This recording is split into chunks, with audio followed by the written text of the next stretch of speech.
premier jour de la semaine, à la pointe de l'aurore, elles se rendirent à la tombe avec les aromates qu'elles avaient préparés. Elles trouvèrent la pierre roulée de devant le tombeau, mais étant entrées, elles ne trouvèrent pas le corps du Seigneur.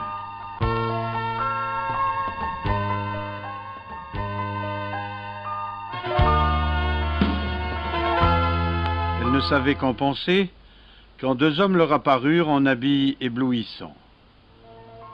Et comme saisies d'effroi, elles tenaient leur visage incliné vers le sol, ils leur dirent « Pourquoi cherchez-vous parmi les morts celui qui est vivant?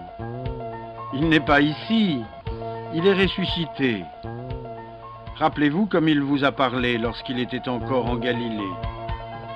Il faut, disait-il, que le Fils de l'homme soit livré aux mains des pécheurs, qu'il soit crucifié et qu'il ressuscite le troisième jour. » Et elles se rappelèrent ces paroles. À leur retour du tombeau, elles rapportèrent tout cela aux 11, ainsi qu'à tous les autres. C'était Marie de Magdala, Jeanne et Marie, mère de Jacques. Les autres femmes qui étaient avec elles le dirent aussi aux apôtres. Mais ces propos leur semblèrent pur radotage. Ils ne les crurent pas. Pierre cependant partit et courut au tombeau, mais se penchant, il ne vit que des bandelettes, et il s'en retourna chez lui, tout surpris de ce qui était arrivé.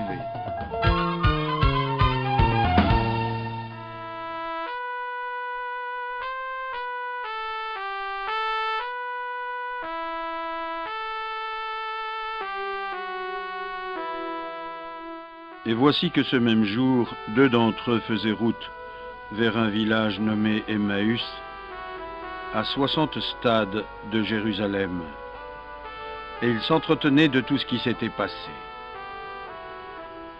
Or, tandis qu'ils parlaient et discutaient ensemble, Jésus en personne s'approcha et marcha avec eux. Mais leurs yeux étaient empêchés de le reconnaître. Il leur dit « Quels sont donc ces propos que vous échangiez en marchant ?» Et ils s'arrêtèrent, le visage triste. L'un d'eux, nommé Cléophas, lui répondit « Tu es bien le seul habitant de Jérusalem à ignorer ce qui s'est passé ces jours-ci. » « Quoi donc ?» leur dit-il. Ils lui répondirent « Ce qui est advenu à Jésus le Nazarénien, qui s'était montré un prophète puissant en action et en parole devant Dieu et devant le peuple. Comment nos grands prêtres et nos chefs l'ont livré pour être condamné à mort et l'ont crucifié. Nous espérions, nous, que c'était lui qui délivrerait Israël. Mais avec tout cela, voilà 2 jours que ces choses se sont passées. Quelques femmes qui sont des nôtres nous ont, il est vrai, bouleversés, s'étant rendues de grand matin au tombeau, n'y ayant pas trouvé son corps. Elles sont venues nous dire que des anges leur étaient apparus, qui le déclarent vivant.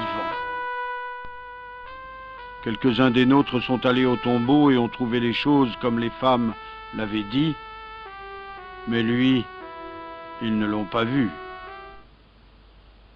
Alors il leur dit, « Esprit sans intelligence, lent à croire tout ce qu'ont annoncé les prophètes, ne fallait-il pas que le Christ endurât ses souffrances pour entrer dans sa gloire?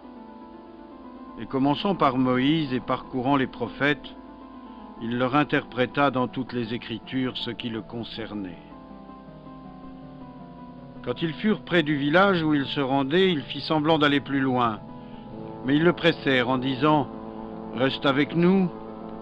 Le soir tombe, déjà le jour touche à sa fin. » Il entra donc pour rester avec eux. Or, une fois à table avec eux, il prit le pain, prononça la bénédiction, puis le rompit et le leur donna. Leurs yeux s'ouvrirent et ils le reconnurent. Mais il avait disparu de devant eux. Et ils se dirent l'un à l'autre, « Notre cœur n'était-il pas tout brûlant au-dedans de nous ?» tandis qu'il nous parlait en chemin et qu'il nous expliquait les Écritures.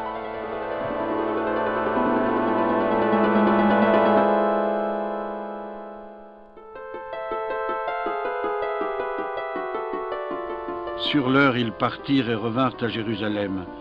Ils y trouvèrent réunis les 11 et leurs compagnons qui leur dirent « C'est vrai, le Seigneur est ressuscité, il est apparu à Simon !»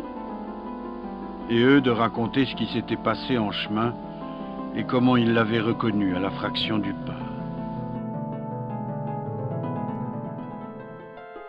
Il parlait encore quand il se tint en personne au milieu d'eux et leur dit « La paix soit sur vous ». Saisis de stupeur et d'effroi, ils s'imaginaient voir un fantôme, mais il leur dit « Pourquoi ce trouble, pourquoi ces doutes s'élèvent-ils en vos cœurs? Regardez mes mains, mes pieds, c'est bien moi. Touchez-moi. Rendez-vous compte qu'un fantôme n'a ni de chair ni d'os comme vous voyez que j'en ai. » Ce disant, il leur montra ses mains et ses pieds. Et comme dans leur joie, ils se refusaient à croire et demeuraient ébahis, il leur dit « Avez-vous ici quelque chose à manger ?» Ils lui présentèrent un morceau de poisson grillé. Il le prit et le mangea sous leurs yeux. Puis il leur dit « Telles sont bien les paroles que je vous ai dites quand j'étais encore avec vous. Il faut que s'accomplisse tout ce qui est écrit de moi dans la loi de Moïse, dans les prophètes et dans les psaumes. » Alors il leur ouvrit l'esprit à l'intelligence des Écritures. Et il leur dit « Ainsi était-il écrit que le Christ souffrirait et ressusciterait d'entre les morts le 3e jour, et qu'en son nom le repentir en vue de la rémission des péchés serait proclamé à toutes les nations, à commencer par Jérusalem. De cela, vous êtes les témoins.